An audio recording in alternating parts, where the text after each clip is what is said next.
Chapter 1.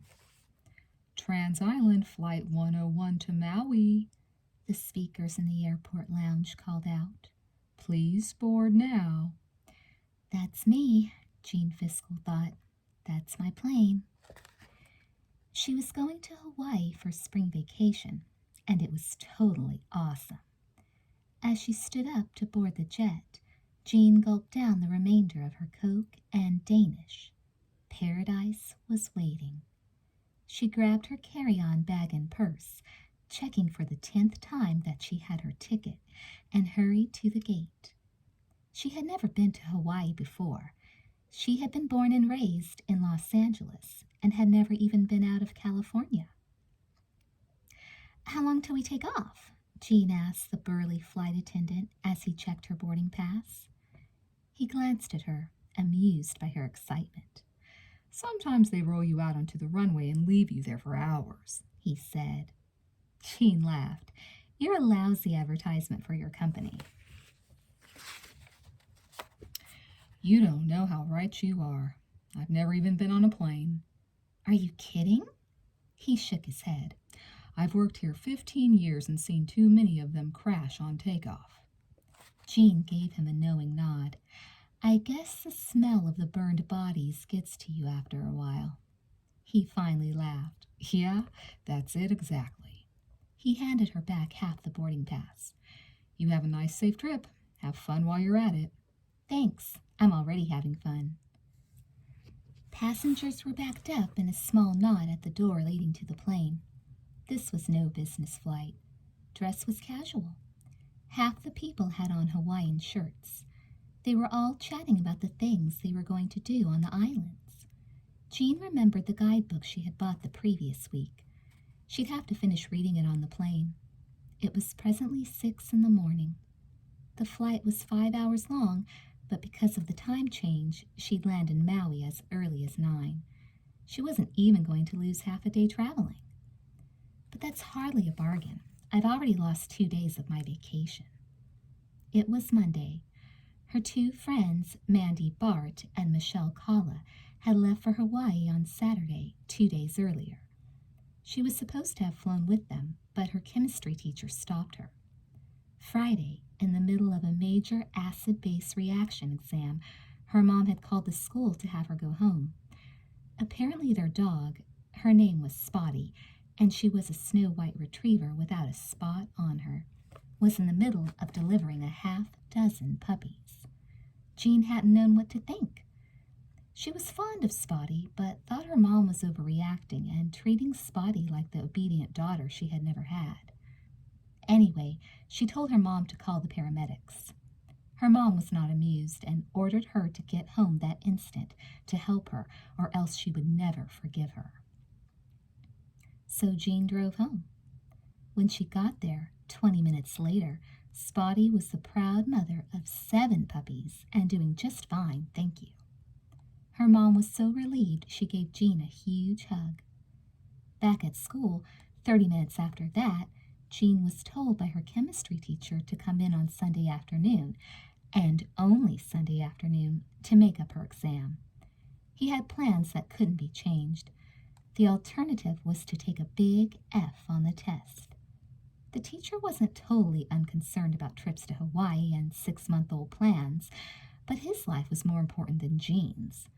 Since Jean was a conscientious student and planned on going to college to major in something that would make her a ton of money, she agreed to the conditions without any violent threats. Barely. Her teacher really wasn't a complete jerk about the situation, though. He had a doctor friend write her a note explaining to the airline that her sinuses had been too clogged to fly the previous Saturday. With the note, Jean had been able to change her flight to Monday morning without paying extra. This was important to Jean because she was traveling on a tight budget. She had earned the money for the trip all by herself, working as a survey girl at the local mall. The pay fit the job. Both were lousy. Hi, my name's Jean Fiskell. May I ask you a few questions? Thank you so much. Do you eat Jell-O? Do you like strawberry or lime? How much money does your household take in a year? Does your husband like Jell-O? What flavor? Grape? Oh, no, it's different from your favorite. How long have you two been married? It was amazing how many people she spoke to actually considered each question carefully before responding. At last the crowd at the door thinned out enough, and Jean went inside. The cabin was warm, hot even. She began to perspire, and she only had on baggy green shorts and a white cotton blouse. Her seat was 37A. She asked a smartly dressed middle-aged flight attendant named Patricia where it was. In the back on the right, Patricia said. Is that by the window? Jean asked. Yes. The flight attendant replied, stowing what looked like a golf bag in an overhead compartment with a door that was threatening to fall down and bite off her right arm. Have you flown before? No, Jean frowned. Does it show? No, Patricia said. It was just an educated guess. Please take a seat as soon as possible. You're blocking the aisle. It shows. I've got to stop smiling. I've got to be cool. Jean found her seat and stowed her carry-on bag under the seat in front of her. She wanted easy access to it because she had brought, besides her tourist guide, a number of other books to read. She was currently into big, trashy Hollywood novels. She told herself that she read the books because everyone else did, and she wanted to be able to discuss them in social situations. Actually, she just liked the dirty parts. She had an idea that she would no longer enjoy reading about sex after she had done it, so she wanted to gather as much written information beforehand. Mandy and Michelle said there were boys in Hawaii. Lots of boys. I'm not going to do it, though, no matter what he looks like. I'm not a tramp. Then I'd have to read my chemistry textbook on the flight home. Jean might not have wanted to lose her virginity in Hawaii, but she wanted to come close. She longed for romance. Oh, she'd had boyfriends, 2 of them to be exact. Ted Deeds had been the first. They'd met 2 years ago when she was 16 and he was 20. He'd been an older, experienced man.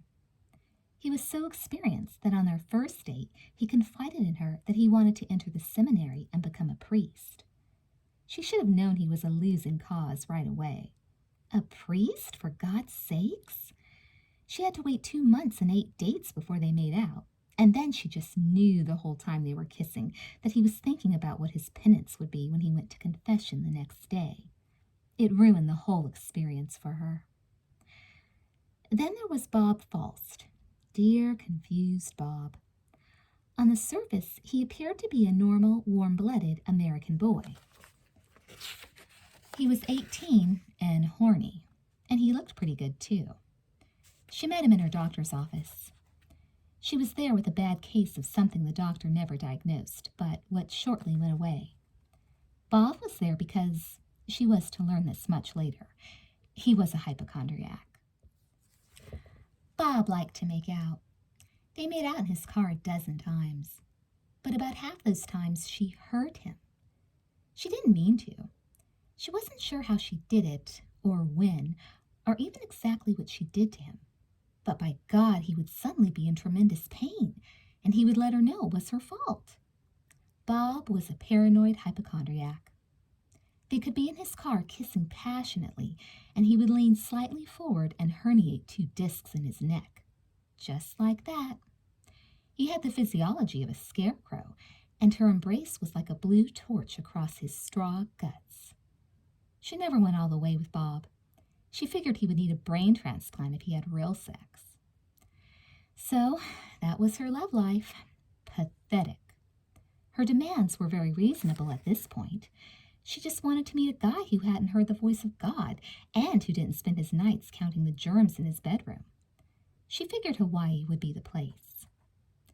At last the plane was ready to take off. As they taxied away from the terminal, Jean was pleased that the seat beside her was still unoccupied. She had been up late the night before packing and was hoping to take a nap during the flight, which would be easier without close company. The empty seat appeared to be one of the few on the plane. In fact, as far as she could tell, it was the only one. The runway wasn't crowded. They only had to wait a couple of minutes before they were in position to take off. As Jean buckled up, she gazed excitedly out the window. The jet engines began to whine and then roar as they pushed the giant plane forward. The feeling of speed was exhilarating. Jean felt herself being pushed back in her seat as they tore down the runway. Then, all at once, they were in the air, and it was like magic that something so big could fly with the birds.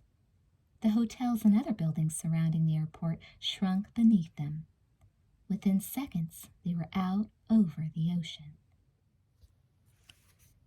Then both the ground and the ocean vanished. LA was covered with overcast that morning. They were in the air less than 15 seconds when they entered a gray cloud. Up and up they climbed, and the featureless gray remained. Jean began to feel cheated. It was her first flight, after all. She decided it was good she hadn't had to pay extra for a window seat. But she was still happy. She watched attentively. She appeared to be the only one doing it, as the flight attendants demonstrated what to do in case of emergency. She paid attention to all of the captain's announcements, particularly the one that said they would probably arrive 20 minutes early. Another 20 minutes of vacation! She knew she was going to be sick at heart when she boarded the plane late next Sunday to return home, and even sicker when she woke up for school the following morning. The flight attendants came by. Patricia was taking Jean's aisle and offered everyone a beverage. Jean requested bottled water. She was a cola freak, but knew the caffeine would keep her awake.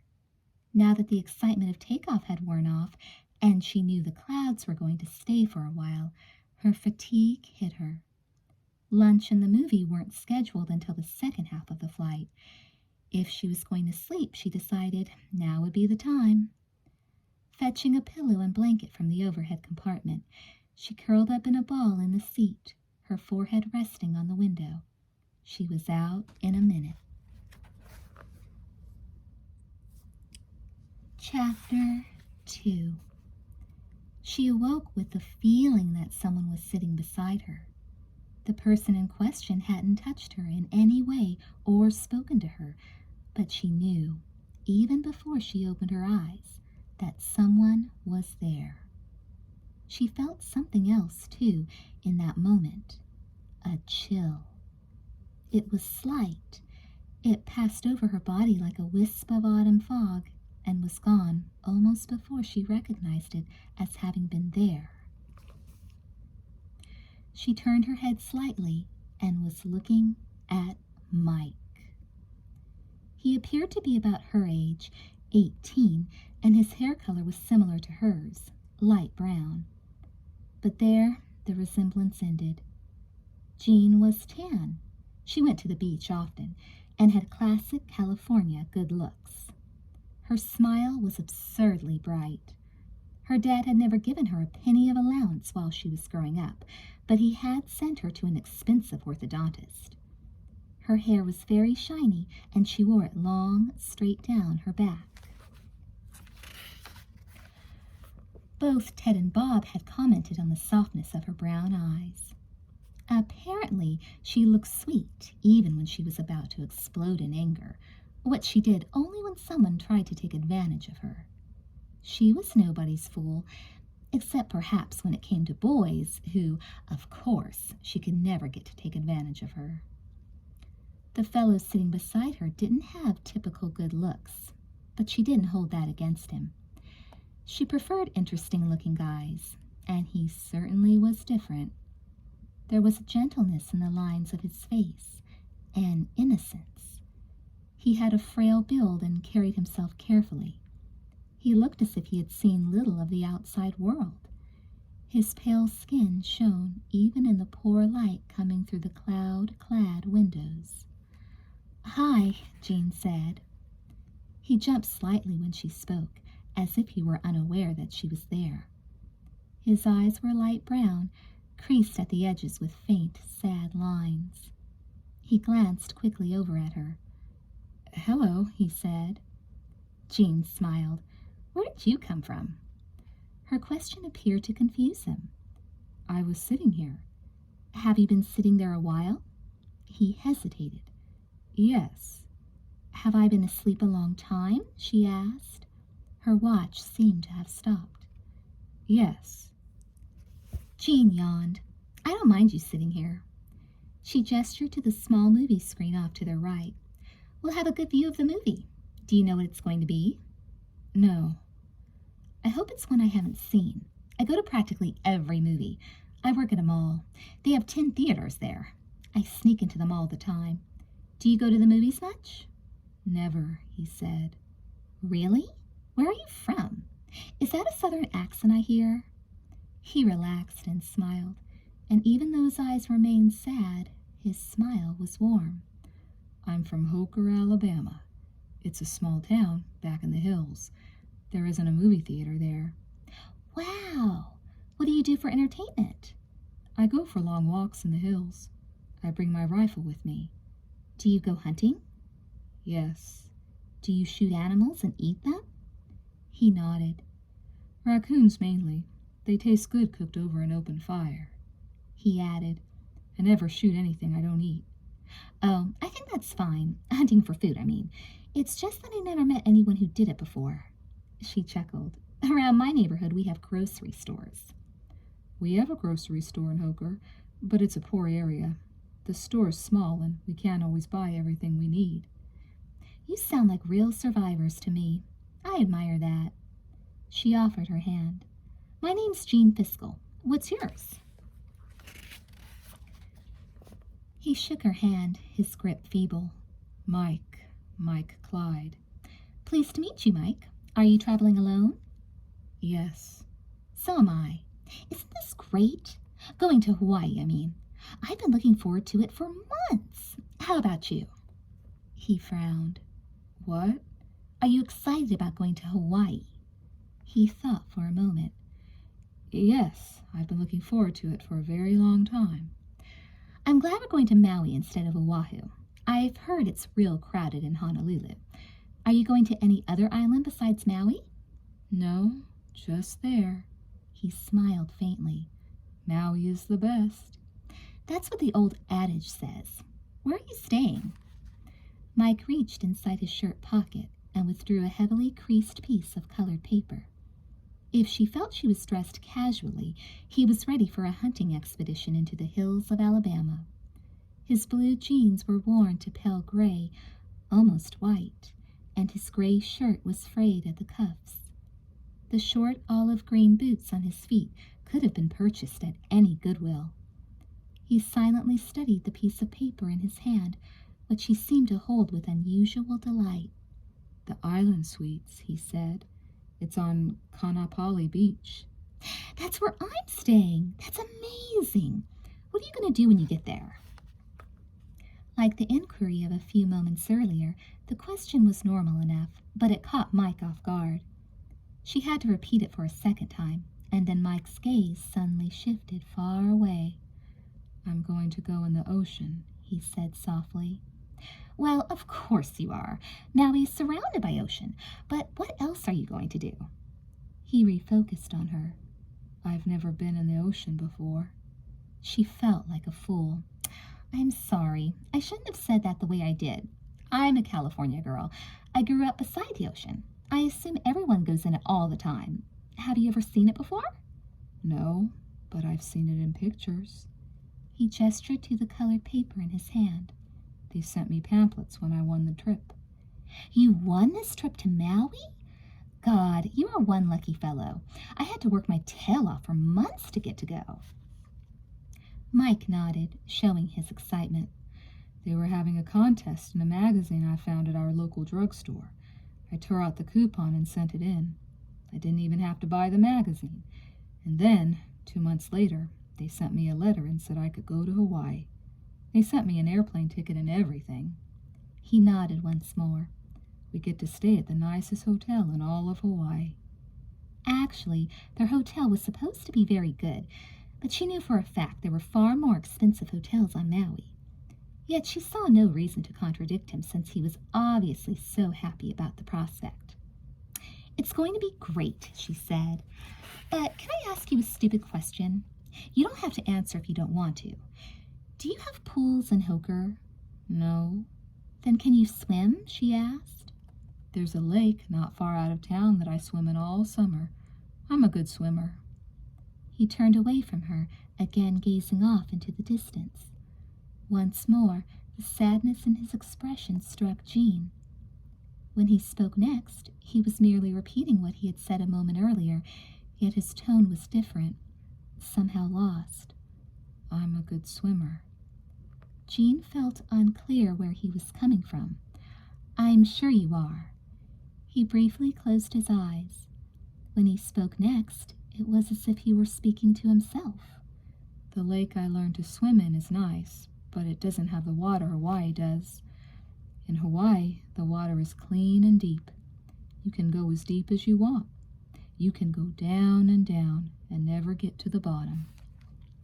Jean smiled nervously. His last remark had sounded so gloomy. You do get to the bottom eventually. He finally turned to her again, but his attention didn't cause her to relax. It was as if he were seeing right through her. When the moon is full, it lights up the water at night, he said. You can see the dark fish. You can see the caves of colored coral. The fish swim in the caves and the tide rushes out. When the time is right, the water rushes through the moonlight to the end of the cave. The chill Jean had felt upon awakening suddenly returned, only now it was far colder and deeper. It was the coldness of the moonlit waters he was describing. He was spooking her, and she wanted to know why. She wasn't easily unnerved. Maybe it was because he was talking firsthand about a place that he had never visited, and he was staring at her with a strange light in his eyes. Yet that didn't completely explain her feelings to her satisfaction. There was something else that was happening, or something that was about to happen. An odd thought. What could happen aboard a modern plane?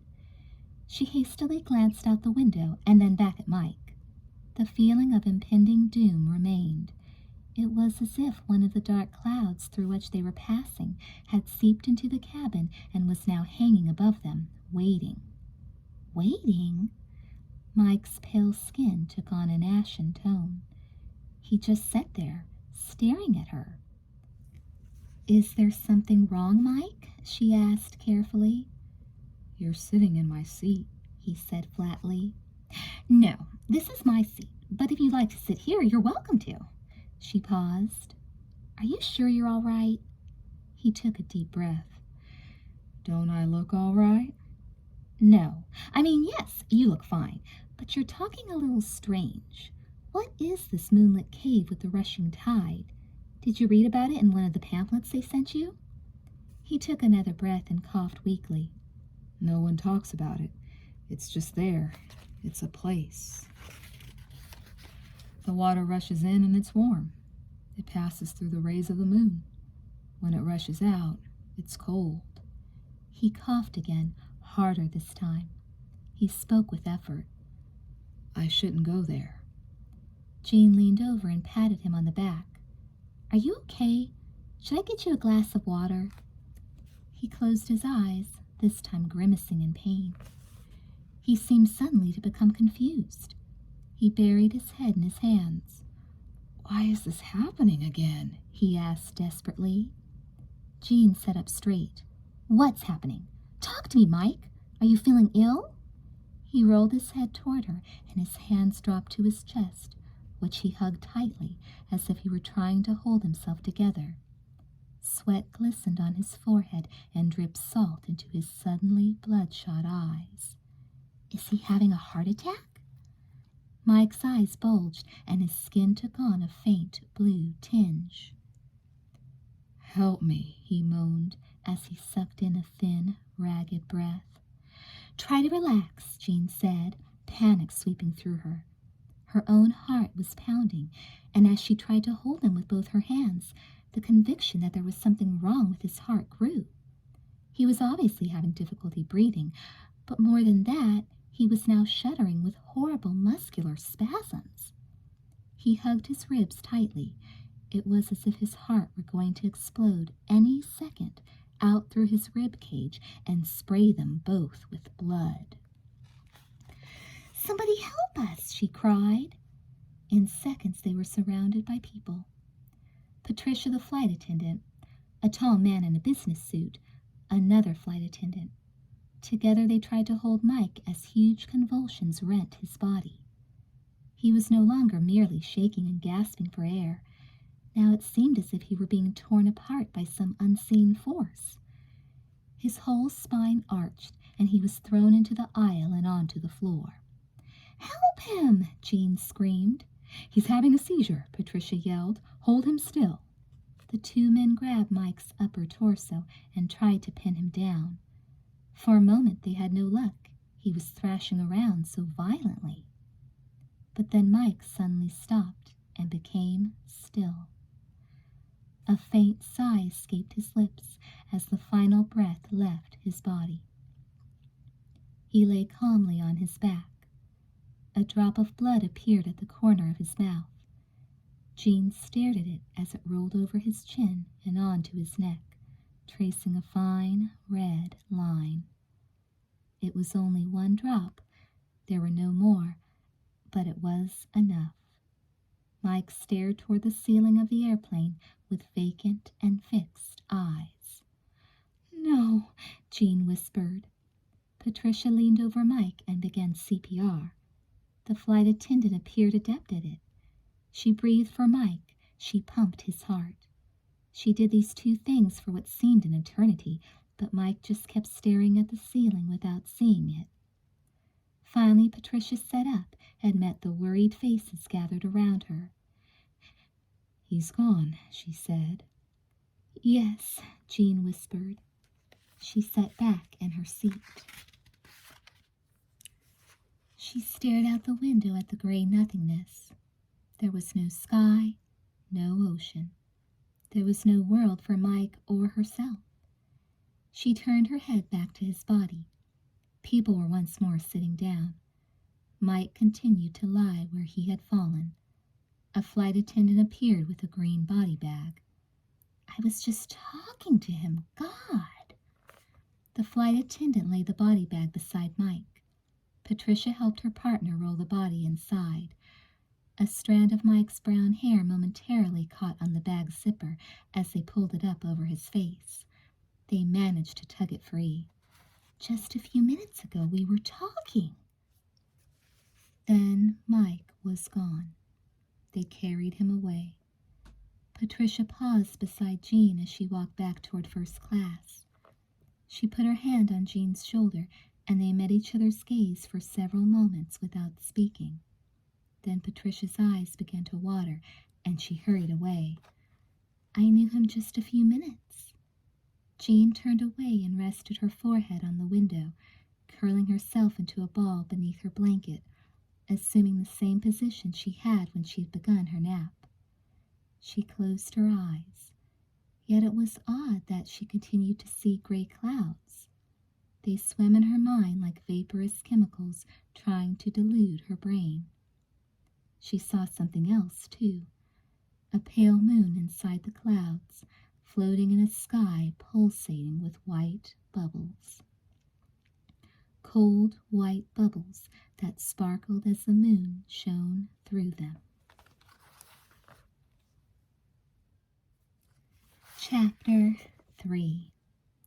Jean didn't wake up until the plane was preparing to land. An announcement from the captain made her sit upright. He was telling the passengers to fasten their seatbelts. She opened her eyes and was immediately blinded by the intense glare of the sun. The clouds were gone.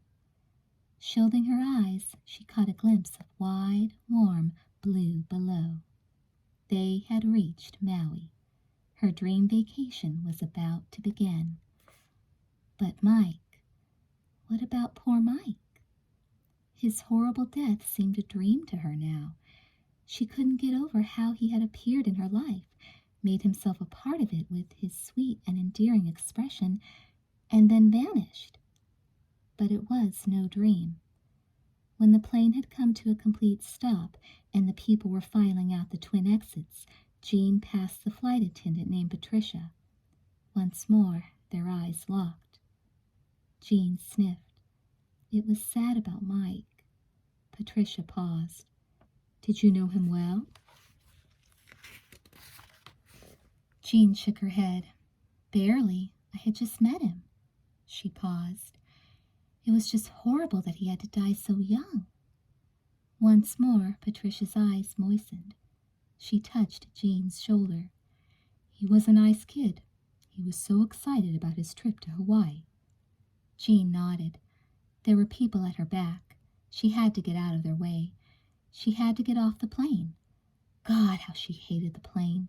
It was like a huge silver coffin now. Thanks for what you did for him, Jean said. I didn't do anything for him, Patricia said, and there was a note of self-recrimination in her voice.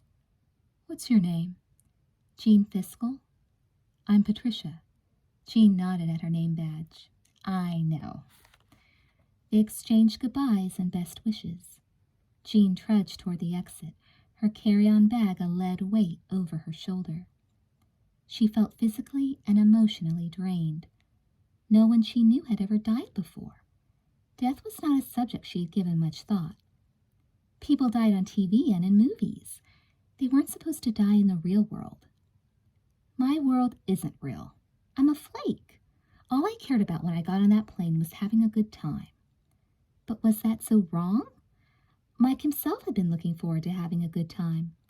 Perhaps it had been a blessing that he had gone so swiftly, with no idea that his end was so near. But maybe that wasn't true. Why is this happening again?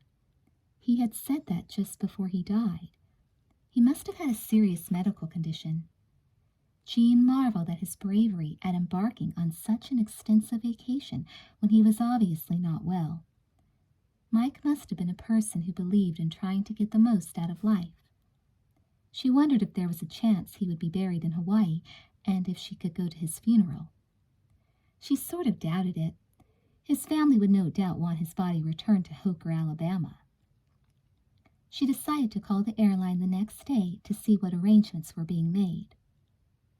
Jean stepped off the plane and walked down the steps. The jet had parked a distance from the terminal, and she had to walk across 100 yards of airfield to reach the baggage area. The air was warm and humid, but not uncomfortably so. A sweet fragrance filled her nostrils. It was undeniably the smell of paradise. She was going to have to try her best to put what had happened out of her mind and enjoy herself. Of course, she knew it would be impossible to forget Clyde. Jean was surprised to see that the baggage area was outside. She could never have imagined such a thing. Didn't it rain almost every day in Hawaii? That's what the guidebook had said. Apparently, Hawaiians were not bothered by the moods of the great outdoors. Jean collected her suitcase and scanned the area for Mandy, without success. Jean wasn't unduly concerned.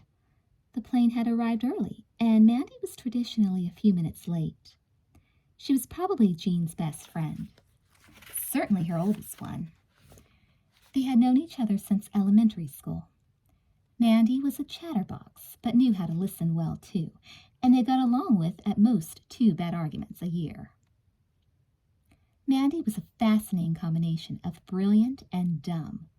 Her wit was the quickest in the school, but when it came to grades, she could only joke about how unnatural it was to be educated. Aloha, Jean heard in her ear a few minutes later as she felt a flowered lei being dropped over her neck. Mandy had sneaked up on her from behind. Jean turned to find Mandy with a tan that looked more like 2 weeks than 2 days.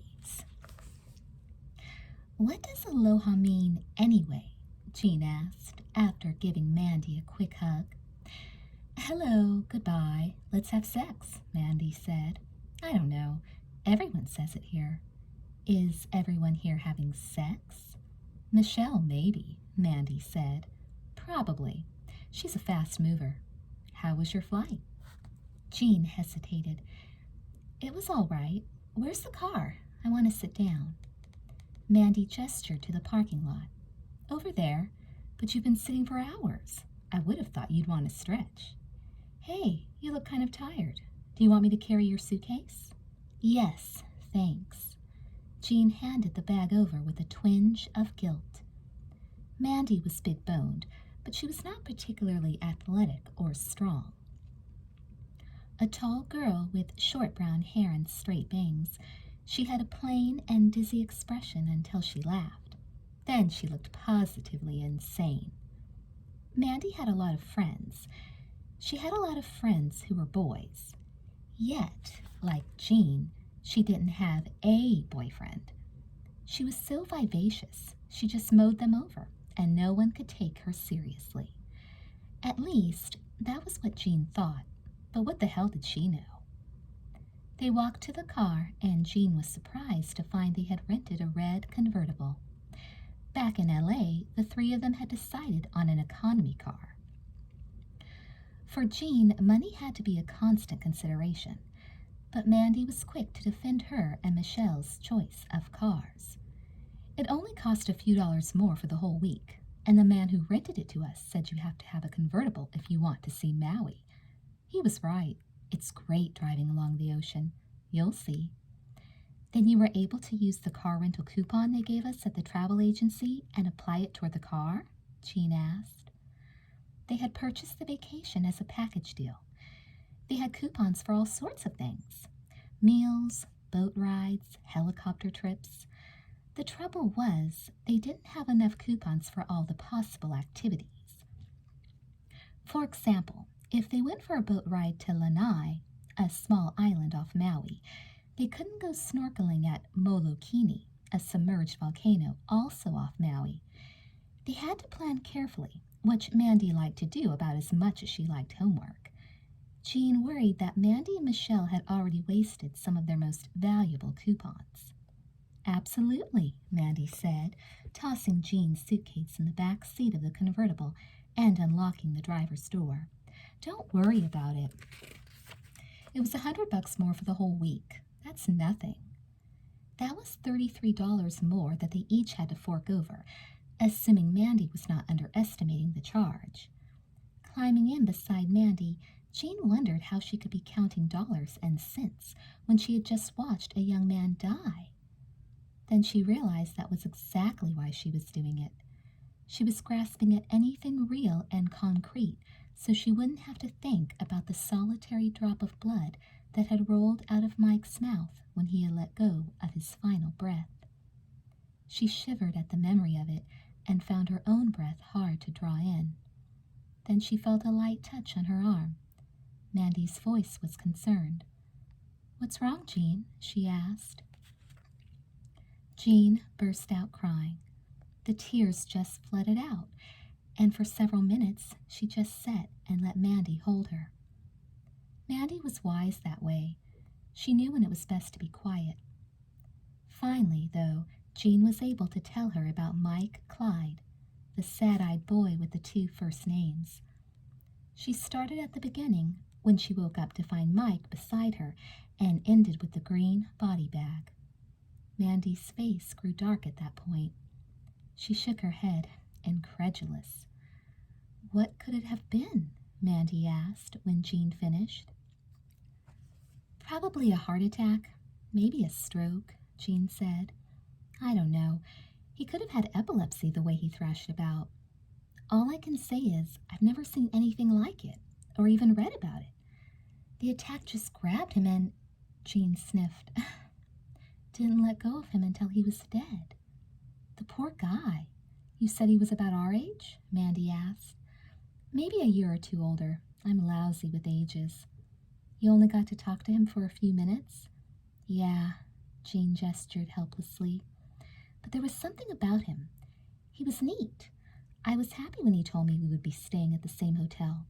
I thought all of us could get together with him." She cried more.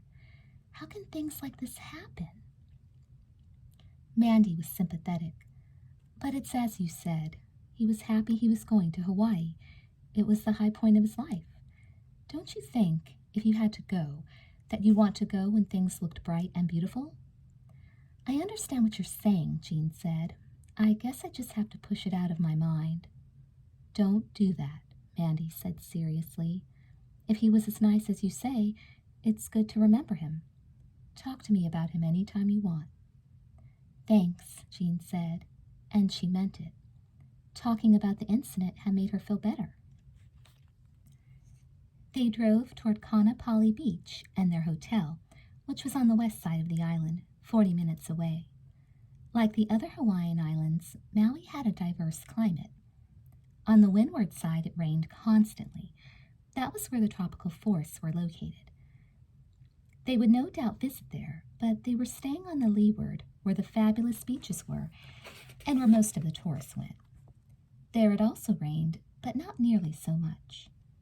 As they drove away from the airport, Jean marveled at the pineapple plantations that stretched out from the road. She felt silly having thought that pineapples grew on tall trees. These were low, stocky plants. The fresh air was divine. It seemed richer in oxygen, more nourishing than LA air. Jean was glad for the convertible. When they reached the coast and turned right toward the hotel, she was able to see the small islands of Molokai and Lanai at the same time without ducking out a window. The water was a stunning, clear blue, and looking at it soothed the emotional turmoil inside Jean. She was about to turn back to Mandy when a huge, dark shape broke the surface about a quarter mile offshore. "Mandy!" she shouted in delight. "Look at that!" Mandy grinned, keeping her eye on the road. "Is it a whale?" "I think so. It just jumped up like Moby Dick himself." "It's gone now. Have you seen any whales?" "Dozens. Apparently the humpbacks come down from the Alaskan water to have their babies in the bowl created by Maui, Lanai, and Molokai. Here the water is calmer and warmer. We're lucky. They're supposed to leave in a couple of weeks. You'll see a lot of them when you go out on a boat." "Have you and Michelle already been for a boat ride?" Jean asked, immediately returning to her concern over their limited number of coupons. "Yeah, we were out whale watching yesterday." Mandy glanced over. "I hope you don't mind that we went without you." "No," Jean lied. "We didn't use any of our coupons," Mandy hastily added, lying. "We met these two guys who had a boat. They took us out." Jean knew that "we met" really meant that Michelle had met. Michelle was a blonde beauty. The boats were probably lined up in the harbor to take her to exotic, secluded beaches. Michelle was not a close friend of either Jean's or Mandy's. They had only gotten to know her when she had decided to accompany them to Hawaii. Michelle had sort of invited herself on the trip. "Tell me about them," Jean said. "Their names are Dave and Johnny. They work at the hotel as scuba instructors. They take people who aren't certified scuba divers and give them enough skills in the hotel swimming pool so they can go on an ocean dive. They teach a class every other day starting at 11 o'clock. Mandy paused. "The three of us are signed up for today's class." Jean looked at her. "What?" "You'll like it. They're neat guys, and you'll learn how to breathe underwater. You're not mad, are you? Tell me you're not mad. Do we have to use a coupon to take this class, or are they going to teach us out of desire for our bodies?" "The boat belongs to them," Mandy said, "but when they teach, they do it through the hotel. We'll have to use a coupon." "But then we can't go on a helicopter ride," Jean complained. She had wanted to take a helicopter over the big volcanic crater, Halakala. Her guidebook said it was one of the island's best bets. "We can still go on a helicopter ride if we don't go parasailing," Mandy said. "But I wanted to go parasailing." Parasailing was like water skiing, except a parachute was tied to the skier's back so the person would go flying way up in the air. "We can't do everything," Mandy said. "We discussed that already. We discussed that we would decide what to do as a group when we got here. Anyway, I don't know if I can scuba dive. I suffer from claustrophobia." "Since when?" "Since someone told me I have to go underwater in a couple of hours," Jean said. "It's only the pool class that's in a couple of hours. We won't do the ocean dive till later this afternoon. Trust me, Jean, you'll like the guys. Dave's a fox and Johnny's a real sweetheart." "How old are they?" "Dave's 21, Mandy said. Johnny's a year older than us, 19. They've lived on the island all their lives. I assume Michelle's already got Dave wrapped around her finger? Or wrapped around other parts of her anatomy. Mandy was another virgin, rich in fantasy, but lacking in experience. They're probably doing it as we talk. Jean smiled. Underwater? Probably in our room. Who gets Johnny? Mandy beamed. He's mine. You sound pretty sure of yourself, sister. Mandy lost her smile. I'm serious, Jean. I like him. Would it be okay, if you laid off him? I don't recall ever hitting on anyone you were interested in. I mean it. Jean was surprised at her tone.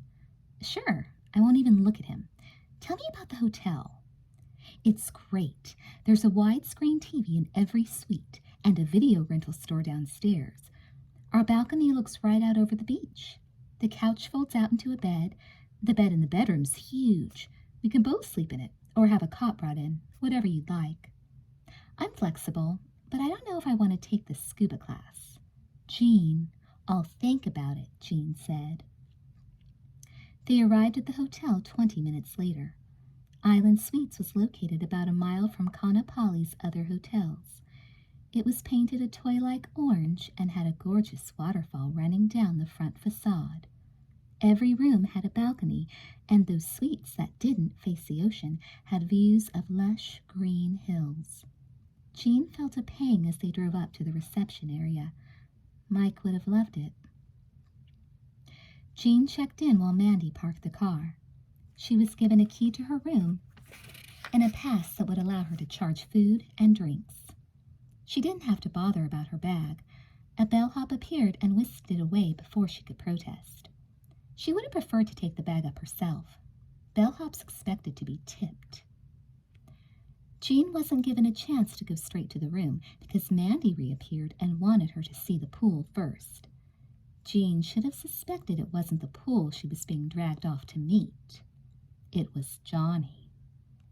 He was sitting high on the lifeguard seat when they walked up. Jean's initial impression of him was that he was a beach bum. His hair was dirty blonde, and if it had seen a comb once that spring, it had been lucky. He was beautifully tanned, and his long, thin legs were well muscled. Indeed, his whole body appeared a solid sinew of strength, even though he was slender. His expression, at present bored by the monotony of staring at a practically empty pool, seemed to be full of fun. He would be a guy for a wild weekend of fast cars and warm beers. He smiled and looked over when Mandy called out his name. "Hey, Mandy," he said. "You were able to follow my directions to the airport after all. Is this your friend?" "Yeah," Mandy said. "This is Jean. Jean, meet Johnny." Johnny leaned down from his perch and offered his hand. Jean had to look into the glare of the sun to reach it. This guy had a strong handshake. "It's nice to meet you, John," Jean said. "Johnny, please. It's nice to meet you." He let go of her hand. "I heard you're going to be diving with us at 11. "Maybe," Jean said. "She just got here, Mandy said, shifting her attention between the two of them. "She should probably take it easy at first." "My, isn't that a change of tune?" "Are you worried it might be dangerous?" Johnny asked Jean. "Not exactly," Jean said. "I just worry about breathing while I'm underwater and choking." Johnny nodded. "I can't tell you that won't happen. Scuba diving is a serious sport. But if certain precautions are taken, it can be a safe sport. Remember, my partner and I will be within arm's reach the whole time you're underwater." "We'd actually go diving in the ocean this afternoon?" Jean asked. "Yes," Johnny replied. "I told you," Mandy said, obviously wishing to be a part of the conversation. "I'm surprised," Jean said. "I'd have thought it would take a lot more training than we could get in a single class." "Thousands of people take these short courses every season on Maui," Johnny said. "We haven't had one fatality yet." "I think she's scared," Mandy said. Jean leveled her gaze at her friend coolly. "You know I don't scare easily." "Think about it," Johnny suggested. He checked his diver's watch. "We're not going to start for an hour. If you don't want to do it, don't let anyone talk you into it. You have to want to do it. But I can tell you this. It's more fun than anything you've ever done in your life." Jean laughed easily. Already she liked Johnny. I'm glad you're not trying to talk me into it. He laughed, too. Maybe I am. A little. Hey, Mandy broke in. Why don't we go up to the room? Johnny gave a wry grin. Michelle and Dave might be up there. I hope we don't surprise them, Jean said. Nice meeting you, Johnny. Nice meeting you, Jean. Mandy was on her as soon as they got in the elevator. I thought we had a deal, she said, hurt.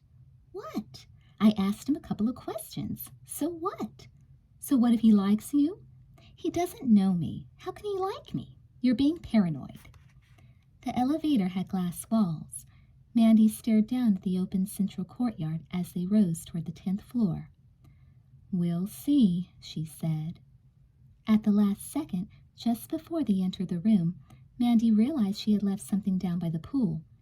Jean wondered if she was eager to get back to Johnny and repair what damage supposedly had occurred. Mandy quickly excused herself. Jean hoped the events of the week didn't turn into those of a TV soap.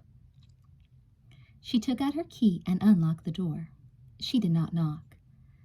The suite was as beautiful as the brochure had promised. There was a small kitchen, a large entertainment console, and a wide balcony. The door to the master bedroom was closed. Jean moved to the balcony and stepped outside.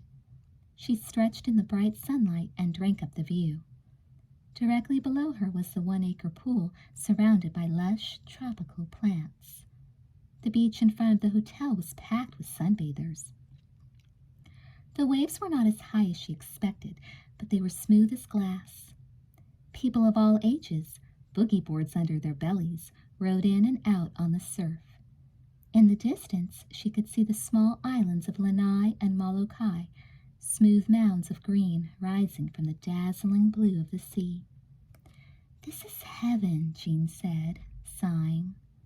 She leaned over the balcony to see if she could spot Mandy talking to Johnny. It was then a wet hand touched her back. Ah! Jean screamed. Her shock was so great that she almost fell over the balcony. The wet hand grabbed her shirt firmly and pulled her back.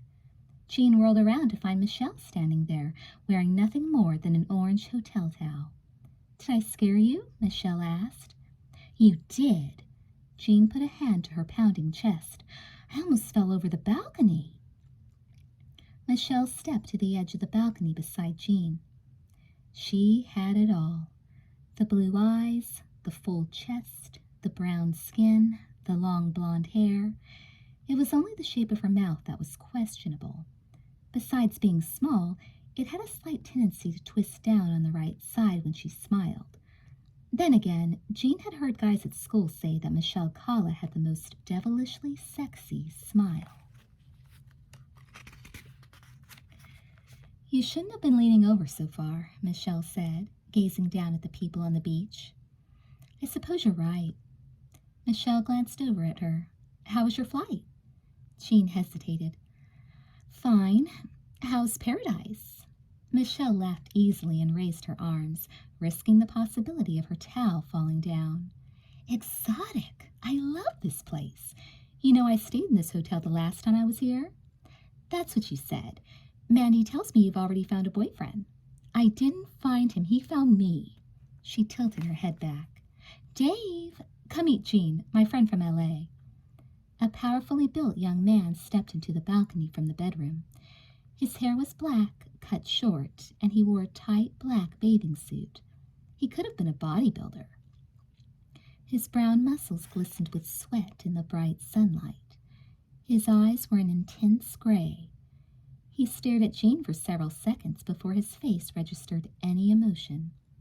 When he spoke, his voice came out deep and firm. He seemed older than 21. My name's Dave, he said. Michelle's told me about you. Jean smiled. Was it all good? I told him you were an interesting person, Michelle broke in. Interesting people are seldom all good. Michelle glanced at Dave and batted a couple of lovely eyelashes. That's why I'm fascinating. I'm completely wicked. What have you guys been up to? Jean asked. Have you been having sex? Did I interrupt? Was it good? We were getting to know each other, Michelle said. amused. Michelle, Dave said, not pleased.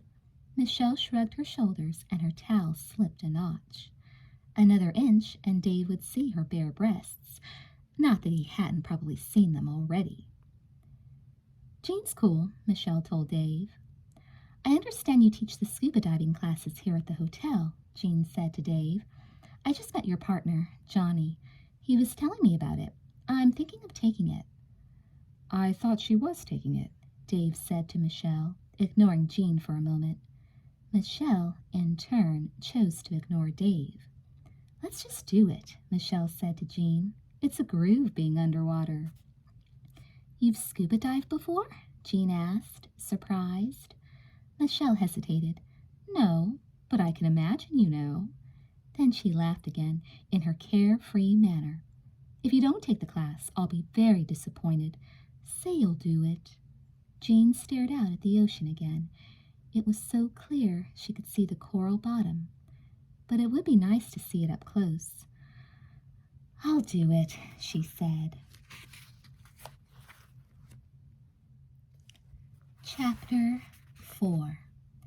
An hour later, Jean was sitting beside the pool with her friends. Since making her decision to take the course, Jean had managed to down a quick lunch.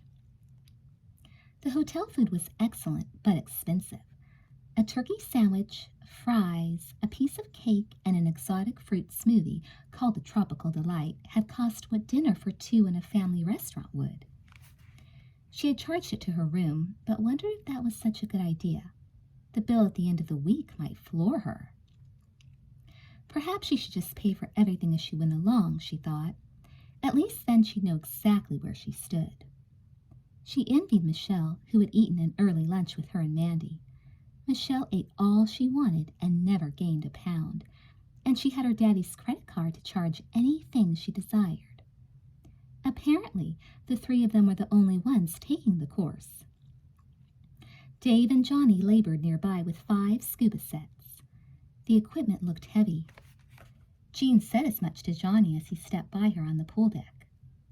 They're heavy on land, he said, but in the water they're weightless. Everything is. Wow, Mandy said. How is that possible? The buoyancy of the water is responsible, Johnny said. You'll love the sensation once you're under. That was the only information they received from Johnny for a while. Dave was the one who actually taught the class. While Dave spoke, Johnny checked out all the equipment, but occasionally he would glance up, and Jean believed he was glancing at her. He is kind of cute. Mandy had said nothing at lunch about the love rivalry. Jean's initial impression of Dave's stern manner had been accurate. He was a no-nonsense instructor, and Jean didn't mind one little bit. She wanted someone who took the matter seriously. She was still more than a little nervous about breathing underwater. We're going to learn 4 basic skills before we dive in the ocean this afternoon, Dave began, standing waist-deep in the water in front of them. He held up a snorkel and mask. First, you have to learn to clear your mask underwater. No matter how well a mask fits, some water is bound to leak in. This is a skill you must master. Fortunately, it's not complicated. He put the mask down and reached for the mouthpiece. Second, you will learn how to clear your regulator. No matter how careful you are, sometimes your regulator is knocked out of your mouth. He let go of the regulator. Then you must learn to clear your ears. You probably all did this once or twice on the way here as your plane began to descend. But in diving, you have to clear your ears many more times. In fact, if you can't clear your ears properly, you will not be able to dive. Finally, we will learn to swim using fins. Are there any questions so far? Jean raised her hand. How long will we be underwater when we do go in the ocean, and how deep will we go? Dave picked up a large silver air tank. Each of these tanks carries 3,000 psi. That's pounds per square inch. We will each dive with 1 tank.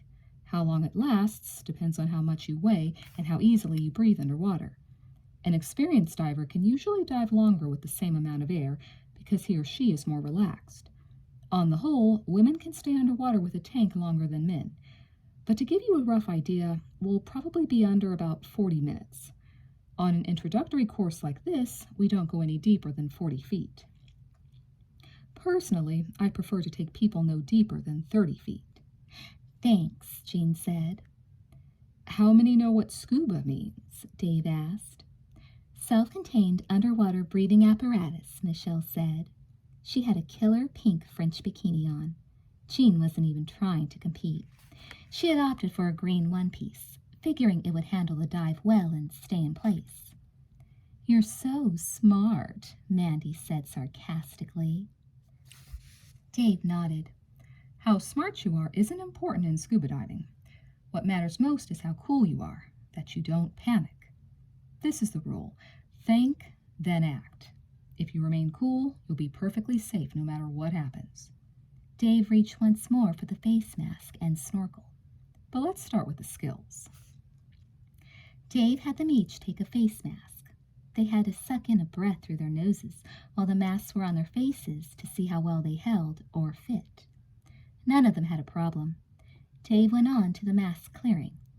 Just press with the palm of your hand on the top of the mask and exhale through your nostrils while tilting your head back, he said, demonstrating the move. The pressure of the air inside your mask will force the water out the bottom of the mask. It's important that you exhale slowly. If you blow too hard through your nose, you will injure your eardrums. Let's try it a few times sitting here at the edge of the pool. We'll practice all these skills before we get in the water. They tried out the move. Jean could see the logic of it and found it easy. Mandy had a little difficulty, however, and required a few pointers from Dave. But Jean thought Mandy was faking the difficulty to get more attention. They moved on to the next skill, clearing the regulator. For this, Johnny set up a unit of scuba equipment beside each of them. Jean tried to lift hers off the deck and found it difficult. The ease with which Johnny handled the equipment impressed her. He smiled as he lugged the stuff around. It was obvious he loved nothing more than being outdoors, in the sun, in his shorts. There are 2 ways to clear the regulator, Dave said, his own equipment floating in front of him in the pool. He had pushed some kind of button on the equipment, which had inflated a black vest attached to the air tank. Jean assumed that was why it wasn't sinking. Dave continued. There is the blow method and the purge method. You will practice both. He held up the big black mouthpiece, which was part of the regulator. Say your regulator is kicked out of your mouth by your partner, or it falls out, which it never should do unless you're trying to sing underwater. Because you are underwater, you can't just put it back in your mouth. You have to clear the water out of it before you can inhale from it again. If you don't, you'll choke, which is unpleasant when you have 30 feet of water above your head. Jean shuddered slightly. That was precisely her fear. She glanced at Mandy and Michelle. Neither appeared to be concerned. She raised her hand. Is this something we have to worry about? She asked. I mean, is it likely to occur on just one dive? No, Johnny said from his position, 20 feet to the right. It probably won't, Dave said, but people do lose their regulators. Last week I had a man lose his while he was descending. His wife was above him on the rope, and she kicked it out of his mouth. What did he do? Jean asked. He did exactly as I had instructed him to do, Dave said, and he was fine. Let me demonstrate the skills. They'll give you confidence. I'll start with the blow method. In a single smooth move, Dave put his arms through the inflated black vest and swung the whole pile of equipment over his head.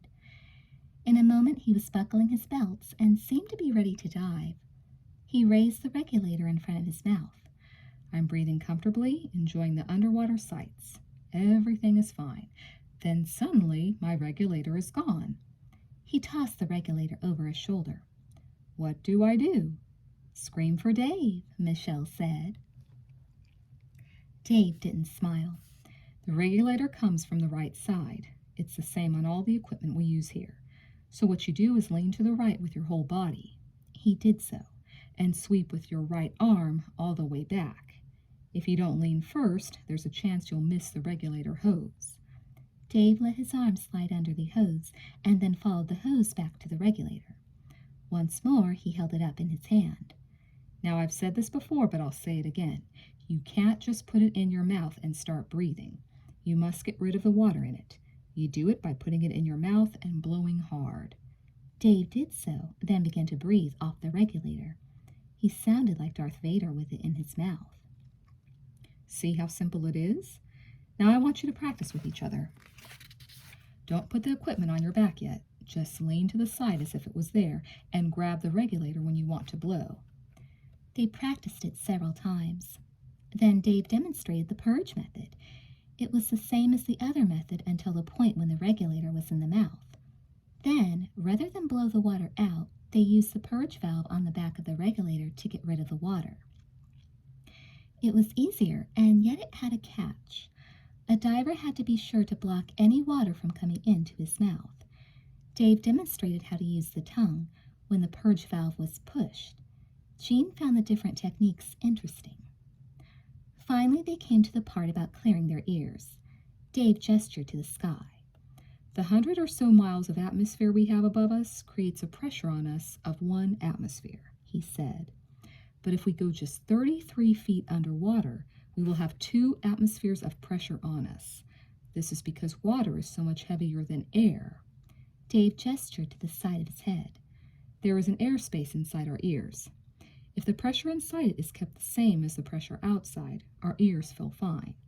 But if the pressure outside increases and the pressure inside remains the same, we feel pain. For that reason, as we go deeper underwater, we must clear our ears every 2 feet. Every 2 feet? Mandy asked. But 2 feet of water is nothing. Dave pointed to the water. This pool goes down 8 feet. If you were to dive to the deepest part and stay there for even a minute, you would be surprised at the pain in your ears. We clear every 2 feet because it is easier to clear our ears when we're experiencing no pain. If, while descending in the ocean, you feel the slightest pressure, clear your ears immediately. If they don't clear, go up a couple of feet, then try again.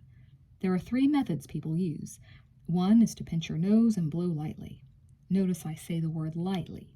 If you blow hard, you can injure your eardrums. You can see how your masks have been designed to allow you to pinch your nostrils shut. The second method is to swallow repeatedly. The third is to wiggle your jaw around. Most people use the first method until they have more experience. This is a skill we'll have to practice in the water. Are there any questions? Can you clear your ears too much? Jean asked. No, Dave said, but you can clear them too hard. You understand? Do you have to clear your ears while you're coming back up? Jean asked. No, Dave said. Usually your ears equalize naturally, but I'm glad you asked that question. How we return to the surface is important. Let's talk about pressure some more and how it affects our lungs. He pointed to his chest. Our lungs are like big air sacs. As we descend in the water, the air in our lungs must be more compressed to hold up to the greater external pressure. The regulator takes care of that problem for us automatically. That's what it's there for. So when we are 33 feet under the surface, the air in our lungs is twice as compressed, twice as thick. But say we want to come back up to the surface. Say we want to come quickly. What would happen if we did so holding our breath? The air inside our lungs would expand, Michelle said. That's correct, Dave said. How did you know that? Mandy asked. It's obvious, Michelle said. The air would expand and our lungs would rupture. Jean grimaced. Is that true? She asked. Dave nodded. If you rushed back to the surface from even 33 feet without breathing, you would probably suffer an air embolism. An air embolism is the most common injury in scuba diving. Is that what they mean by the bins? Jean asked. No, that's something else, Dave said. We don't have to worry about the bins, which is nitrogen bubbles forming in the blood, on a dive this short and shallow. Neither will we have to worry about nitrogen narcosis, which can happen to divers at depths greater than 100 feet. That is also related to nitrogen in the blood. Can an air embolism kill you? Jean asked. The sport was sounding gloomier all the time. Most definitely, Dave said. For that reason, the number 1 rule in all of scuba diving is that you must keep breathing at all times. That might sound silly. Why would you want to stop breathing? But you'd be amazed at how many people have a natural tendency to hold their breath as they move back toward the surface. You must breathe the whole way up, and you must go up slowly. Any questions? Has anyone you've taken on these dives ever suffered an air embolism? Jean asked. Dave hesitated. Johnny spoke up. "No," he said, "never." "That's good to hear," Jean muttered. It was time to practice all the things they had learned in the pool. Jean was surprised how cool the water temperature was. They were in the tropics, after all. Mandy reassured her that the ocean was much warmer. They didn't don their equipment until they were all standing in 4.5 feet of water. Johnny had been right about the buoyancy of the water. Jean found the equipment somewhat confining, but she hardly noticed its weight. They put on their masks. Johnny fussed behind her head with the valves and adjusted the cummerbund that helped hold the tank on. "Are you comfortable?" he asked. "I feel fine," she said, still a little nervous. "I think my stuff is too loose," Mandy said. Johnny moved to help her, and Mandy became instantly happy. Dave called for their attention. "Now we're going to sink under the water as a group," he said. "We will drop to our knees. Our heads will only be a couple of feet below the surface, but you'll probably all have to clear your ears." "This is it. I'm going to breathe underwater. Or choke." They stuck the regulators in their mouths. It tasted like rubber to Jean. She also found it not entirely easy to breathe from, but figured that was part of the game. Dave checked them out. "Is everyone okay?" They all gave him a thumbs-up sign. Dave gave them a thumbs down. They let themselves sink under the water. The first thing that Jean noticed as she slipped beneath the surface was how loud the Darth Vader sound had become. Then she became amazed and fascinated with how clearly she could see underwater. Although she lived near the ocean back home, she had never been snorkeling before. She had never even seen underwater with a mask on. It was a real treat. Everyone did look buggy-eyed in their masks, though, and she had to force herself not to laugh. "I'm doing it. It's easy." As Jean settled to her knees with the others, she was amazed by how simple it was. All she had to do was remember to breathe through her mouth and not her nose. She watched with delight as the bubbles rose from her regulator. But there was definitely pressure on her ears. Despite Dave's warning, she was surprised. A couple of feet had seemed like nothing. Dave gestured to his ears, and she immediately reached up and pinched her nostrils shut through the flexible plastic that surrounded her nose. She blew lightly and the pressure vanished. Dave gave them a few minutes of breathing easily and then gestured that they were to allow water into their mask. Jean's nervousness quickly returned. If there was water in her mask, she might accidentally suck in some through her nose. Then she'd gag. The thought made her want to stand right up. "Just relax. Everyone is doing it. You can do it too." Johnny shifted over and was directly in front of her. He smiled, and with his regulator in his mouth, he looked like a Martian. Like Dave, he gestured for her to tilt open the top of her mask. She did so timidly, letting in a trickle of water. He nodded for her to continue. She cracked the top seal a tiny bit farther. Cold liquid poured over her cheeks and swam over her nose, drowning it. She had to fight the urge not to breathe in through her nostrils, even though she knew that would be the worst thing she could do. What am I supposed to do? Skills that had been so simple 2 feet above the surface were suddenly difficult 2 feet below. Johnny pressed the top of his mask, then she remembered. Think, then act. Press, exhale slowly through the nostrils, and tilt the head back. That was it. She tried the technique, and as if by magic, the water disappeared from inside her mask. Johnny offered his hand, and she shook it vigorously. She felt absurdly pleased with herself. Michelle had no trouble clearing her mask, but Mandy had a hard time. They all watched as she tried again and again, but the water stayed in her face. Jean could see she was getting flustered when Dave took her by the hand and brought her back to the surface. When she sank back under 2 minutes later, she seemed calmer. She cracked her mask and let a little water in. Then she slowly blew it out. Jean recognized what her problem was. Mandy had been blowing too hard, all at once. Now Dave wanted them to take a breath, blow out bubbles, and throw their regulators over their shoulders. He demonstrated the leaning to the right technique and the 2 ways of clearing the mouthpiece once it had been found. Jean found the skill much easier than the mass clearing. As on the surface, she preferred the purge method to the blow method. Once again, Michelle performed the skills effortlessly, and again, Mandy had difficulty. When she took the regulator out of her mouth and threw it over her shoulder and couldn't find it, she panicked and jumped right back up to the surface. Dave motioned for them all to come up. That is exactly the kind of reaction I don't want to see in the ocean, he said firmly. Never bolt to the surface. Handle the situation where you are, whatever it is. But I didn't have my air, Mandy complained. I couldn't find the regulator. Take a deep breath, Dave ordered her. Now blow out slowly. Continue to blow.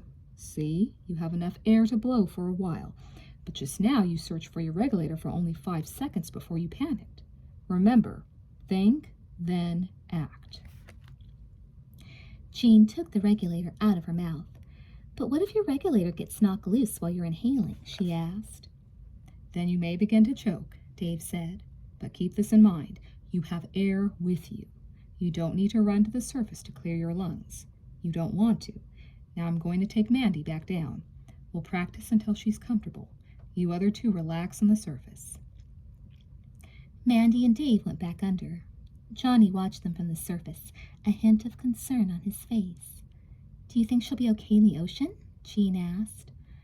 We'll see, Johnny said evasively. She just needs more practice, Michelle said. Jean shook her head. She shouldn't go unless she's comfortable with the basics. Michelle nodded, distracted. Where are we going to dive this afternoon, Johnny? We'll be diving off the beach not far from here, he replied. It's a nice spot. The coral's good and there are plenty of fish. What's the mile marker? Michelle asked. Jean had noticed mile markers on the road to the hotel. Mandy had explained that it made spots easy to locate. Someone could just say, go to mile marker so-and-so. Number 20, Johnny answered. Why? Just wondering, Michelle said. She turned to Jean. How do you like it so far? It's bitchin', Jean said. You're not scared, are you? Michelle asked. No, Jean said. Wait till you get out in the ocean, Johnny said. You'll love it. What are we going to do next? Jean asked. Swim to the deep end and practice the proper kicking motion, Johnny said, still watching Mandy underwater with Dave. Can't you show us how to do it while we wait? Michelle asked. Dave's the boss, Johnny said. Does that ever bother you? Jean asked. Johnny just shrugged. He's older, he said. He owns more of the boat than I do. When we do a shore dive, we don't go on a boat, do we? Jean asked. No, Johnny said. Dave and Mandy finally resurfaced. Mandy continued to look unsure of herself, but Dave seemed satisfied. They moved on to the final pool phase. Dave had them each grab a pair of fins from the side of the pool and put them on. Now they were going to swim with the scuba equipment on. When diving, Dave said, you don't want to use your arms to swim. They'll just slow you down. Use your legs and try not to bend your knees too much. Keep your legs straight and your arms by your sides. Johnny, you take Jean and I'll take Michelle. We'll swim down to the deep end and make a few circles. Mandy, you stay here and rest for a few minutes. I'm not tired, Mandy said quickly. I want you to rest, Dave said. When Jean started to put her mask back on, she noticed the faceplate was fogging. Johnny told her to spit in it and rub the spit around the clear portion. Isn't that kind of gross? She asked. Johnny smiled. It depends on your perspective. You can use dishwashing detergent as well, but spit will work for now. Rinse it off in the pool when you have finished rubbing it into the faceplate. She did as she was told and was surprised that it worked perfectly. She put her regulator in her mouth, and Johnny dropped an extra lead weight in a pocket in her vest. That's to keep you from bobbing to the surface, he explained. We'll go into this in more detail before we go into the ocean. How much do you weigh? 110 pounds, Jean said. Johnny turned to Mandy, who was still catching her breath. How about you? He asked. 115, Mandy said, telling a 20-pound lie. Johnny took Jean's hand and again slipped beneath the surface. The lead weight helped. She went straight to the bottom of the 4-foot section of the pool and immediately felt the need to clear her ears, what she did. She noticed something about the regulator. It was easier to breathe through when she was underwater. They began to swim toward the deep end. There was no one else in the pool except them. Understandable, since the ocean was supposed to be so much warmer. The lead weight might have been helping too much. It was difficult for her to stay off the bottom. Johnny reached over and pressed a button on a black hose on her left side. She heard a squirt of air and felt the vest that held the tank on her back tighten. She figured the button regulated her buoyancy. Immediately she bobbed off the bottom, going neither up nor down, floating somewhere in between. This is great! She swam lazily into the deep end and for the first time in her life experienced the feeling of weightlessness. Johnny let go of her hand and encouraged her to roll onto her back and look up. Silver bubbles streamed from her regulator toward the shiny surface. It was so neat. She felt like a little kid. Then Dave came along and snapped his fingers at her. He pointed to his lock leg. He wanted her to practice the proper kick and no fooling around. Jean began to swim in slow circles around the deep end. Michelle swam in front of her, but quickly got so far in front that she was behind her. The guys hovered in the middle, never taking their eyes off them. Jean was having a great time. She was happy the others had talked her into taking the course. They practiced the kick for maybe 10 minutes. Then Dave gestured for them to surface. But the moment Jean began, Dave grabbed her arm and violently shook his head. He indicated she was to go up slowly and look where she was going. Once more, she didn't mind his strictness. When they were finally on the surface, Dave reached over and pushed the button that put more air in her vest. She found she could float in the deep end without even having to move her fins. "Come up no faster than 1 foot a second," Dave said to both her and Michelle, who was also floating on the surface. "That may sound fast, but it's not. It's very, very slow." "But other than that, we did great, huh?" Michelle asked. "You did fine," Dave said. "I think you did great," Johnny said. "Johnny," Dave said, "take Manny down now, slowly. When she's done swimming, I want her to practice again clearing her mask and finding and clearing her regulator." "Is that necessary?" Johnny asked. "She seemed okay." "Just do it," Dave ordered. Dave removed Jean's and Michelle's equipment before they got out of the pool. Jean's legs were covered with goose flesh. She was shivering. More than anything, she wanted to get up to her room and take a hot shower. But according to Dave, they would soon have to prepare to drive out to the dive site. Apparently, it was good to dive when the sun was still high in the sky. "Let's get some hot chocolate," Michelle suggested. She glanced at Dave. "We have time for that, don't we?" "If you hurry," he said.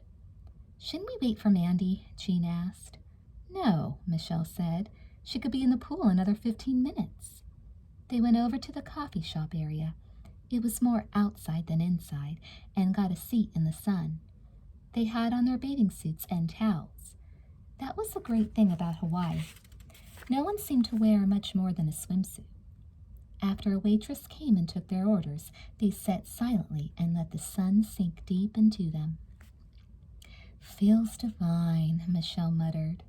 She looked over at Jean with her clear, blue eyes. "Tell me about this boy on the plane." "Mandy told you?" "Yes. How come you didn't?" "I didn't want to have to talk about it again," Jean said. "You don't have to talk about it now," Michelle said. "All right. Thanks." Michelle seemed to be momentarily startled, but her cool demeanor instantly returned. She yawned and stretched her tan legs under the table. Jean reflected on how little she knew Michelle. Even though they had talked frequently the last 2 months, the conversations had centered primarily on the trip. For the last 4 years at school, they had moved in separate circles. Jean could count the things she knew about Michelle on one hand. She was an excellent student. She never seemed upset under pressure. She was not shy. She had incredible self-confidence, and she didn't have a steady boyfriend. Other than that, Jean had no knowledge of Michelle's likes or dislikes, her long-range goals, or her personal concerns. She didn't even know if Michelle liked her or not. Michelle noticed her scrutiny. "What is it?" she asked. "Nothing. I was just wondering if you had met Johnny and Dave the last time you were here." Michelle nodded slowly. "Dave, I met him briefly." "How come you didn't take scuba lessons then?" "I was too busy." "Doing what?" Jean asked. Michelle grinned. "Screwing around." Jean had to laugh. "Were you having sex with Dave when I got to the room?" "That sounds like a personal question. You don't have to answer it if you don't want to." "I don't mind. We were in the shower." Michelle laughed to herself. "I suppose now you want to know how it was." "Yeah, how was it?" "Warm, hot." The water was hot. Michelle nodded to the packed beach. "There are a lot of boys here looking for girls. You shouldn't have any trouble." "What makes you think I'm looking?" "Mandy's already looking at Johnny, but he's looking at you." Michelle brushed her long blonde hair back. "There's lots of looking going on." "I think it should be an interesting week," Jean said. "So do I."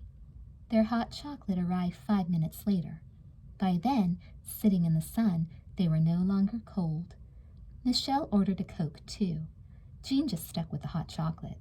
She couldn't afford to waste anything. Chapter 5. They drove to the dive site in an old white van. Dave and Michelle sat up front. Johnny crouched in back with the equipment, checking air pressure, tightening straps, and Mandy and Jean were in the middle. The mood was upbeat. Obviously, Dave and Johnny took beginners diving all the time, but they seemed to look forward to this dive as if it were their first. Jean wondered how it would be to live each day in the sun and water with no tests to pass and no classes to attend. Just the thought of it was seductive. "Maybe I won't be getting on the plane to return home." "How did you guys get into this business?" Jean asked Johnny. "I grew up with Dave and his original partner," Johnny said. "Is your partner still in the business with you?" Jean asked Dave. Dave hesitated. "No, he's not." His tone was instantly cool. Jean wondered if she was being too nosy. She changed the subject. "Will we see any sharks while we're diving?"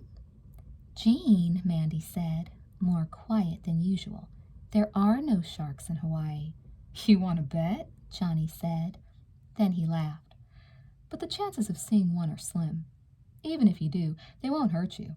The whole threat of sharks has been greatly exaggerated." They reached the designated beach and parked the van. A small grass area separated the asphalt from the sand. Johnny and Dave piled the equipment onto the lawn. "Now I have to explain a piece of equipment I haven't talked about," Dave said. He held up one of the black vests that was attached to a tank. "This is a buoyancy control device. It's called a BC for short. You can put air into it, and you can take air out of it. Once you're in the water, you don't want to sink to the bottom or float to the surface. You want to be what is called neutrally buoyant. You won't have to learn how to work this device today. As we descend, Johnny and I will adjust your BCs. Let us do it. If you're floating to the surface, let us know with hand signals and we'll add weight to your pouches. If you're stuck on the bottom, we'll add more air. Any questions? No? Good. Let's go over a few hand signals before we suit up. Remember, we won't be able to talk underwater." Dave quickly gave them signals for when they were in trouble, when they needed help, basic things. Then they began to put on their equipment. Dave made each of them wear a light skin suit vest. It was the only light thing they wore. Jean gasped as she put on the weight belt, and then the tank and the BC. The stuff weighed a ton. "I feel like I'm going to fall over," Mandy complained, bent over as if she had the world on her back. "You're not the only one," Michelle said, for once sympathetic. She was breathing hard, and Jean was breathing harder. I feel like I'll go straight to the bottom and not come up, Jean said. Are you sure we need these weight belts? Absolutely, Dave said. Let's not stand here long. The weight will vanish the moment you're in water up to your necks. He pointed to the beach. Those waves are no higher than 2 feet, but as you walk out with your equipment on, you can easily be knocked over by them. For that reason, we'll walk out sideways, in a straight line and close together. I'll go first. Mandy will follow, then Michelle, Jean, and Johnny. You'll carry your fins in your right hands until I tell you to put them on. Put your masks on now. Is that clear? No one was going to argue.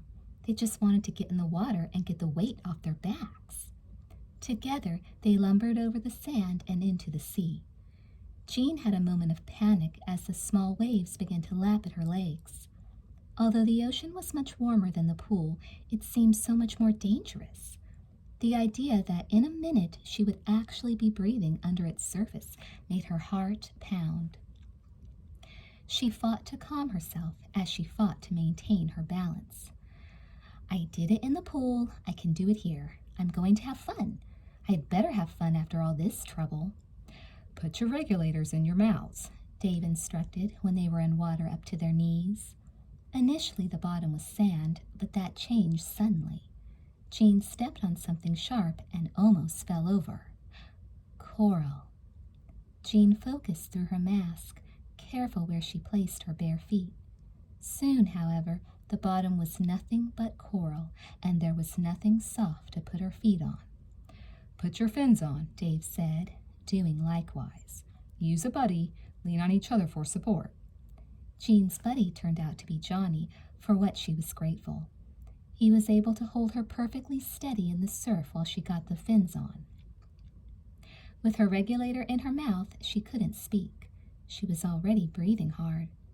This is work. Then Johnny took her hand and nodded for her to go down. She hesitated. There was white water all around them. Shouldn't they wait for a calm moment? Johnny wasn't letting her wait. He pulled her gently forward and down. Jean put her head in the water. I'm going to choke. She didn't choke. She discovered she could breathe perfectly with the regulator in her mouth, just as she had in the pool. But she was disoriented. The surge of the waves tossed her first one way and then another, and it was sweeping up sand from the bottom.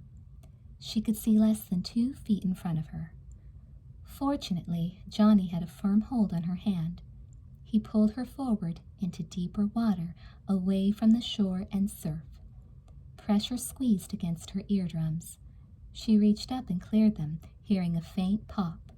She told herself to breathe, easily, deeply, the way Dave had instructed. She moved her legs up and down rhythmically. She continued to clear her ears every few seconds. Suddenly, her vision cleared, and the surge became much less. Her disorientation vanished. What she saw in that moment literally took her breath away. She was surrounded by swimming fish and colored coral. She couldn't believe it. She could have fallen into a psychedelic dimension. She wanted to shout with joy. A wide-eyed purple fish stared at her from a couple of feet away. She smiled at him. Water quickly seeped into her mask. Damn! She stopped smiling. Dave had warned them against too many facial expressions. She leaned over, pressed on the top of the mask, and slowly exhaled through her nose while tilting her head back. The water flowed out. Johnny squeezed her hand. He made a questioning okay sign. She made the okay sign back and nodded her head. She looked around. Dave was checking on Mandy and Michelle. They both flashed okay signs. Then Jean raised her eyes to the surface. Once more, she could hardly believe what she saw. We're so deep. The surface could have been over 100 feet away. The bubbles streaming from their regulators seemed to take forever to reach the outside world.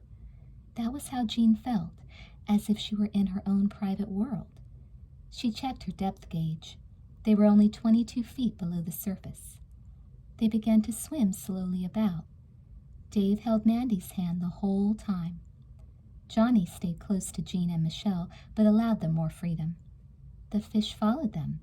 It must have been a common diving spot. When Dave clapped his hands together, the fish all rushed over.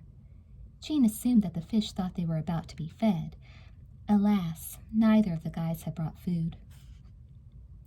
On the drive to the beach, Johnny had said the visibility would be 50 feet, which Jean thought was about right.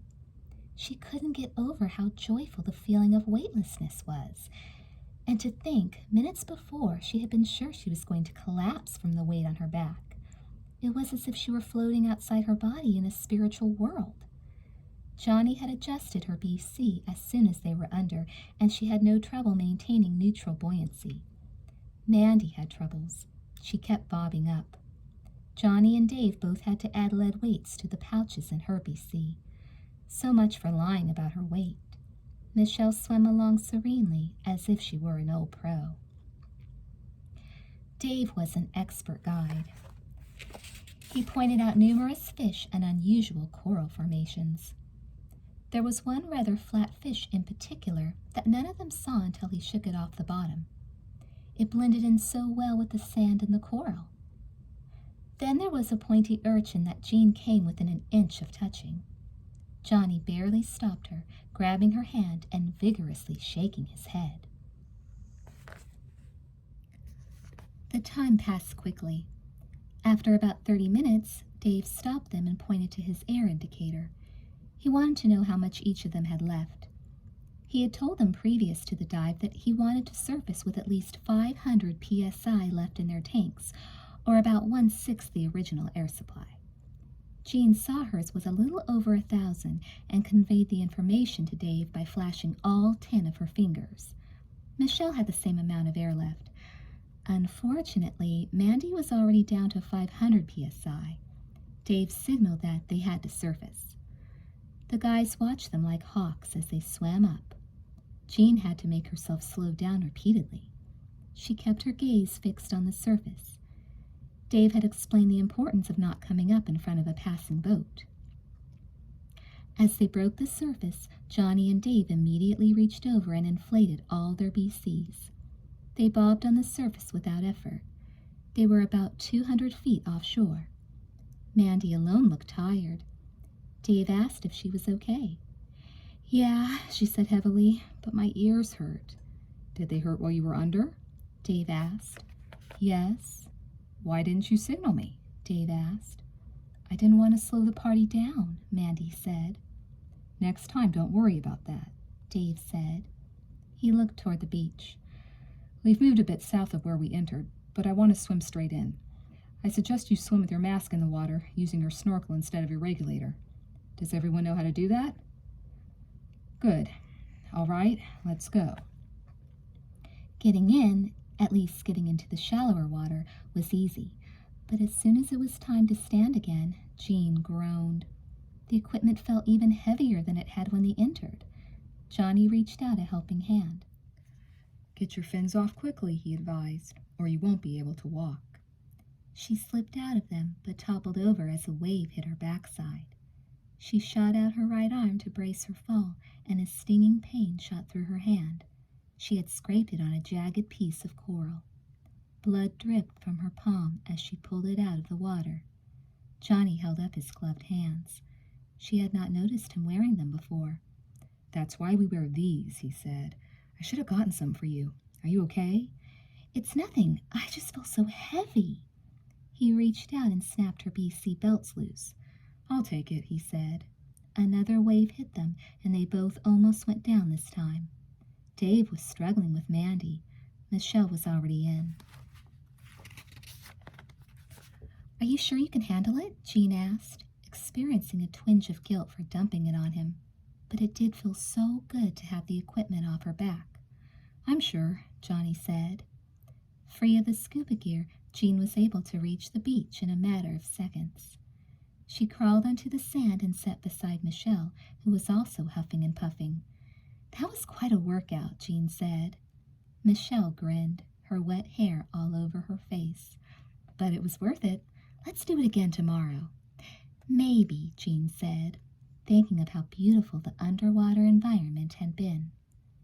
The rest of the group was in shortly afterward. Mandy collapsed on the sand, exhausted. Getting in and out consumed far more energy than the dive itself. Dave stood holding Mandy's gear as if it weighed a few ounces. He may have been strict, but he was patient. He let Mandy recover fully before he had them walk back to the van. Michelle, alone of the girls, carried her own equipment. They dried off quickly and climbed into the van. By then they had all caught their breath. The three girls talked excitedly about the things they had seen. The guy sat up front, chuckling at them. Michelle was a wonder. She had so much energy. She wanted to know what they were going to do next. Eat, Mandy said. Take a nap, Jean said. It would be her third nap of the day, which was odd for her. But, of course, only the first one had been restful. The nightmare of Mike had ruined the second. But it wasn't a dream. That quick, the memory of his sad expression cooled her enthusiasm. Why don't you take a nap at the hotel, Jean? Johnny suggested. Then we can all go out later and get something to eat. He glanced over his shoulder and flashed her his beach bum grin. If that'd be okay. Michelle snorted with pleasure. Sounds like a date to me. That would be fine with me, Jean said softly, wishing she could take more pleasure in the invitation. But she was still thinking of Mike and the way he had choked as he had died, as if his lungs were full of cold blood. It would be fine with me, too, Mandy said flatly. Chapter 6. Jean rested on top of the bed in the master bedroom. Her eyes were closed and her breathing was deep. She wore only her underwear. She listened to the gentle lulling of the waves and let her skin soak up the sensation of the warm ocean breeze as it wafted through the open door of the balcony. She was tired, but not physically uncomfortable. Still, she was troubled. She was alone in the suite. She fell asleep with trouble in her heart. She dreamed. It seemed to start almost immediately. She didn't even know she was dreaming. It was almost as if she could have been another person, someone not quite alive. She was lying on the bed where she had lain down not long before. Her eyes were open, however, and she was staring at the ceiling. Cool white light played on the flat, dry plaster. It was the moon, dancing through the curtain that billowed wide and full with the wind. The wind had strength and power now. It wanted her to get up and move with it. Jean sat up. She could hear a sound. Running water, maybe? The wind blew. It whispered in her mind. The sound of water was coming from the bathroom. Jean stood. Except for the moonlight, the suite was dark. She stepped to the balcony and looked down. The pool lights were off. The entire beach was dark. In fact, there was no sign of another hotel on the entire shore. It was as if she were seeing the beach as it had been before human beings even walked on the planet. The water continued to run in the bathroom. The wind blew in her face. Turn around, it seemed to say. Go this way, my way. I have something to show you. Jean turned toward the bathroom. She took a step forward, then another. Her feet made no sound on the carpeted floor. There was only one noise, that of running water. She noticed the bathroom light was on. She wasn't positive it had been on a moment ago. She was pretty sure it hadn't been. She wondered if the wind had turned it on, so that she could see. Jean entered the bathroom. The shower curtain was pulled over. She couldn't see directly into the bathtub. To do that, she would have to cross the floor and pull back the curtain. But suddenly it seemed as if that would take too much effort. The bathroom was not big. It was far smaller than the bedroom she had just traversed. Yet she felt if she started to cross the neatly laid tiles, it might be hours before she reached the other end. The tiles were lined up in such straight lines. As she stared at them, it was as if she saw them through the eyes of an insect crawling along the floor. Endless lines before her, and always the possibility of being crushed before the journey could be completed. The wind blew again, cold at her back. It sent a chill through the length of her body. It prodded her forward. There is no comfort on the outside, it seemed to say. You will have to go forward toward the running water and see from where it springs. Jean stepped across the bathroom. She pulled the curtain aside. Clean, sparkling water poured out of the faucet, but the bathtub was full of blood. Faint wisps of steam rose from its surface. Water ran into the tub of blood, yet the red liquid remained undisturbed, calm and smooth. So smooth Jean knew she could see her reflection in it if she was willing to lean over and peer into its depths. Yes, do that, the wind at Jean's back said to her in a voice that was not her own, a soft voice that was neither male or female. A sad voice that was somehow both lost and still undiscovered. Just find your own reflection in the blood and things will become clear. But Jean did not want to look. She feared she might slip forward and then her face would fall in the blood and it would get in her eyes. And if she tried to take a breath, she would choke on the warm, red, viscous liquid. She knew this was a possibility. She felt, as she stared at the tub, that someone had already gone before her and stared into its depths and fallen and been lost. She thought she might be staring at the blood that person had left behind. Jean did decide to do one thing, however. She wanted to turn the water off. The sound of it was growing louder, unbearably loud. It filled her ears, crowding out what few thoughts she did have. It poured steadily into the tub, yet as she listened carefully, she could make out a subtle rhythm to the steady pounding. It slowly pulsated. Jean glanced back into the suite and watched as the curtains billowed in the moonlight. They seemed to move to the same rhythm as the running water. Jean reached out for the faucet and turned it. But suddenly a gust of red steam rose up from the bloody tub. It hit her in the face. It smelled of death, of morbid decay, and it made her feel faint. She shot out her right hand to brace herself against the wall. She knew somehow, from a part of her that seemed distant, that she had earlier cut this same hand. She felt that it was still cut and bleeding, and as it contacted the tiles, she was not entirely surprised that it slipped and lost its grip. As her face plummeted toward the bloody bathtub, she let out a scream of absolute horror. She let it out, but no sound followed. Her breath was cut off. She was choking. She kept falling toward the tub, but she never hit it. On the other side, though, coming up from the depths of the blood, she saw something. A face, choking as she was choking. The face was of a young man she recognized. It was Mike Clyde in the bath of blood. The dead boy. But I am not dead. Jean screamed. Jean bolted upright in the bed, her eyes open. It took her a moment to realize where she was. Hawaii, paradise. What a nightmare, she whispered. The evening sky shone outside the balcony door. The sun was still up, but it wouldn't be for long.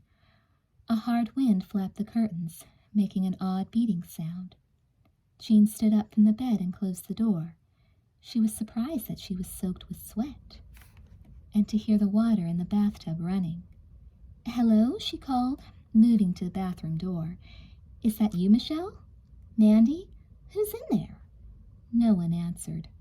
That was no big deal. They probably couldn't hear her. Or maybe someone had started the bath running and left without turning it off. It was possible to enter the suite bathroom through a door in the living room without going through the bedroom where she had been sleeping. "It's no big deal. Why don't you just open the bathroom door and look for yourself?" The obvious answer was because she was scared. She had just had a nightmare about a bloody tub, and a bathtub wasn't what she wanted to look at.